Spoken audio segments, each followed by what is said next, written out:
Hello, friends. This is McBirdie, and welcome back to episode 10 of Seduce Me the Otome.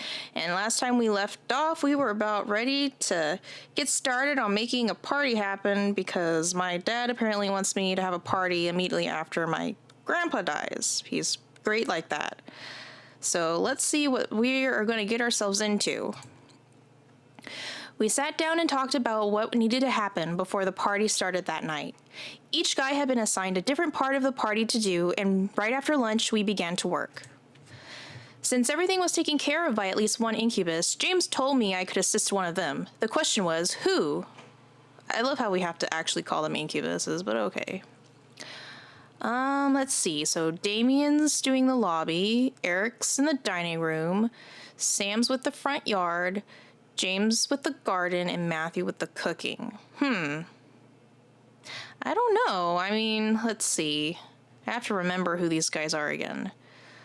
I think... Yeah, you know what? I think I will help Matthew with the cooking, because he's fun to be around. I walked into the kitchen and instantly looked over at Matthew, who was quickly slicing up strawberries and placing them into a nearby bowl. I walked over and looked over his shoulder to watch. Matthew didn't seem to mind, so I decided to ask him a question. What are you making? I'm going to make a large batch of strawberry cupcakes. These strawberries are going to be the top pieces. Ooh, that sounds delicious. Can I help? Yeah, I kinda hoped you would. Can you start by making the batter for the cupcakes? I put the ingredients and some directions on the counter over there. I nodded before heading over to another counter, where a string of ingredients and a small note card of directions sat at the ready. I smiled and began to work, mixing the ingredients and pouring the batter into cupcake tins to bake. I had to admit, I made a little bit of a mess, but I felt like the cupcakes were still fine. There we go. Now we just need to wait. As I turned to face Matthew, I noticed Matthew's red face. I tilted my head before he walked over and moved his hand a bit towards my face. He stopped, however, looking to me for permission.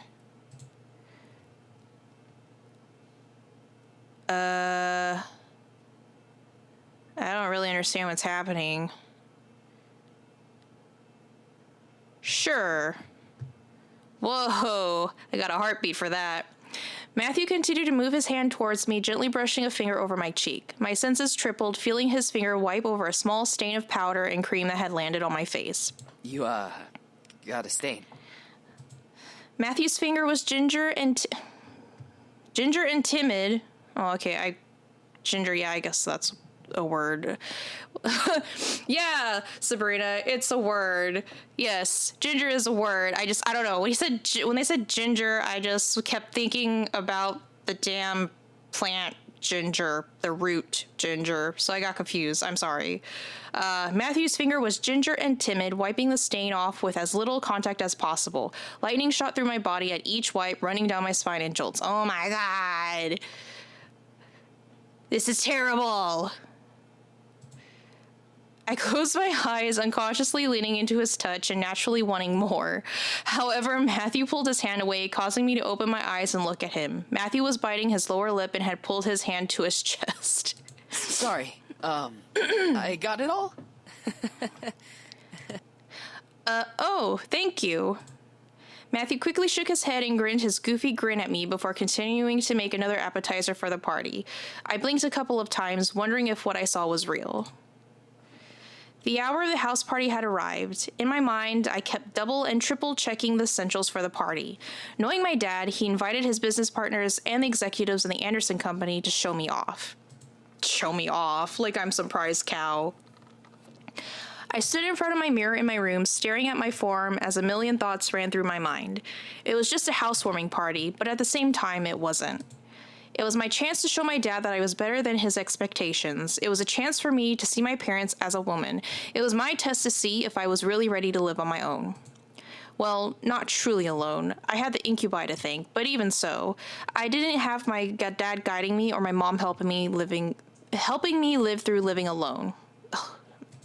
A knock on my door broke my thoughts, surprising me. Who is it?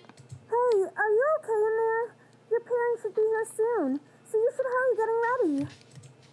Well, I'm ready, but... But what? I'm sure you look fine, Anderson. Just come on out. All right. As soon as I opened the door to the hall, I watched as Naomi's and Suzu's faces turned from smiles to complete awestruck stares. Because my best friends have never seen me in a dress before, apparently. Well, what? Dude, you look hot. Gee, thanks. Yeah, you look amazing. Where did you get that dress? H&M. I've had it for a while. I just never had the chance to wear it. I figured I might as well bring it out now. I stepped out of my room and closed my bedroom door behind me. As I walked down the hall to the grand lobby, the incubi stood waiting for me at the bottom, all dressed to the nines as proper servants. I don't know, some of these don't really look servant-like. Like, this one does, because he's wearing a cummerbund. I don't know why that makes the difference, but he does not look like a servant. Yeah, he doesn't. Yeah, that's okay.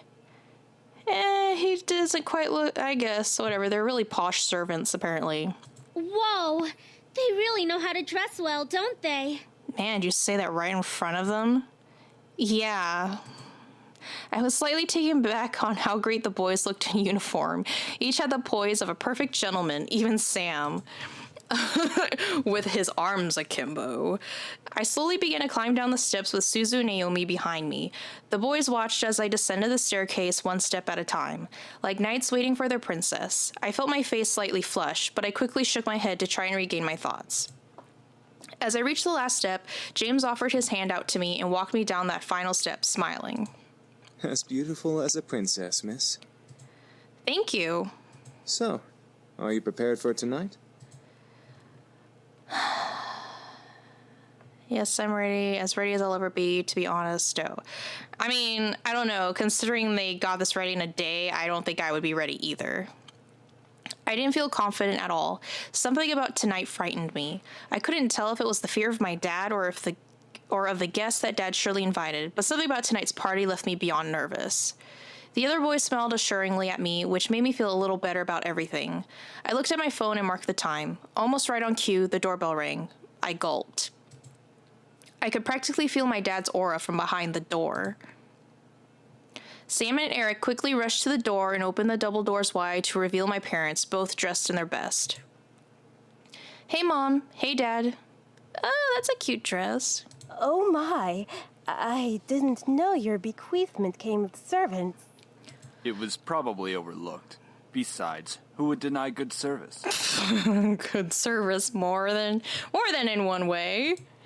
I was completely shocked. My parents didn't question the boys? They didn't ask for verification or anything? Yeah, that's pretty suspicious.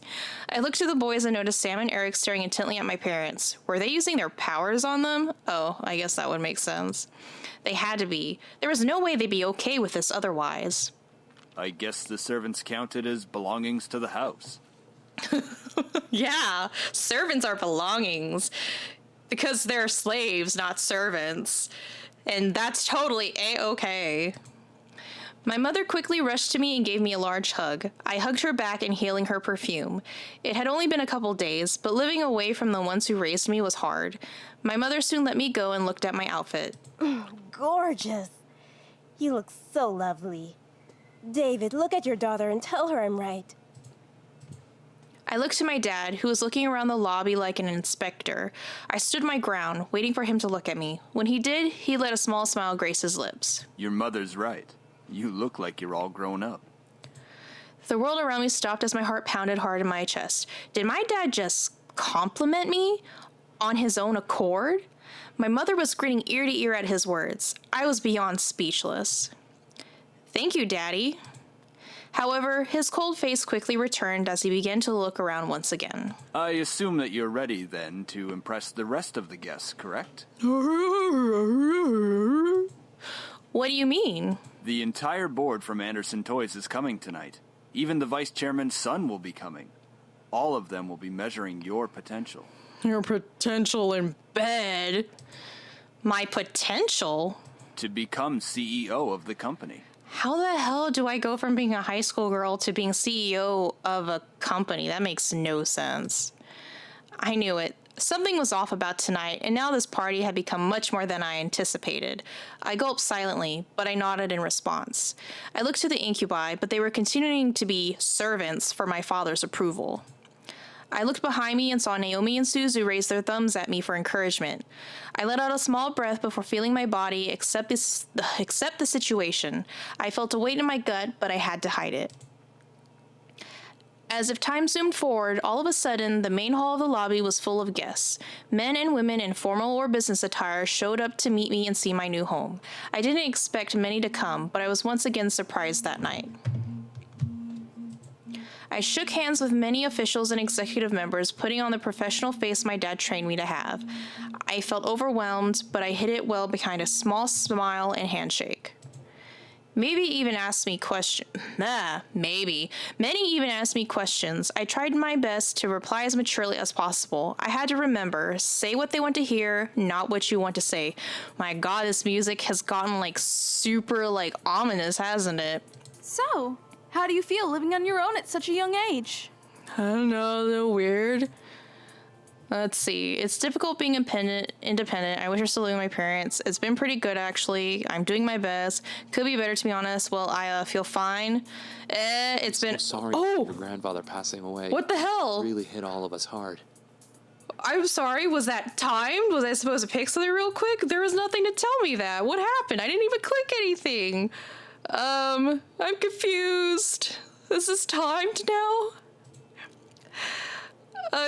Thank you for your condolences. Plans. I'm seriously gonna have to answer all these questions? Yes, I do. I feel like the questions came up one after another. It was tough to answer some of them because they weren't about me. They were about the company. Okay, is this cue questions about the company? What do you think will happen with the company now that your grandfather has passed? Oh god, this is crazy. It depends on who runs it, I guess. Think of the philanthropic policy the company has. What does that even mean? Okay, sure. Do you think the company should expand from just toys? It's a possibility. Eventually, I don't even know if this is gonna change anything in the game, but that was totally just threw me off. That was weird. And the ominous music stopped. What the heck? Eventually, the questions stopped and I was back to being by myself. Naomi and Suzu were mingling in the crowd and the incubi were doing their jobs as I was all alone in a room full of strangers. It was unnerving to think about, but at least I wasn't being questioned left and right anymore. Suddenly, though, my mom pushed her way through the crowd to me, bringing along someone I didn't know. Okay, before we find out who this someone is, I'm going to go ahead and stop the episode right here. If you enjoyed this video, please leave a like and a comment below. And if you want more updates, please subscribe to my channel. And thank you so much for watching. And until the next episode, I'll catch y'all later. Bye!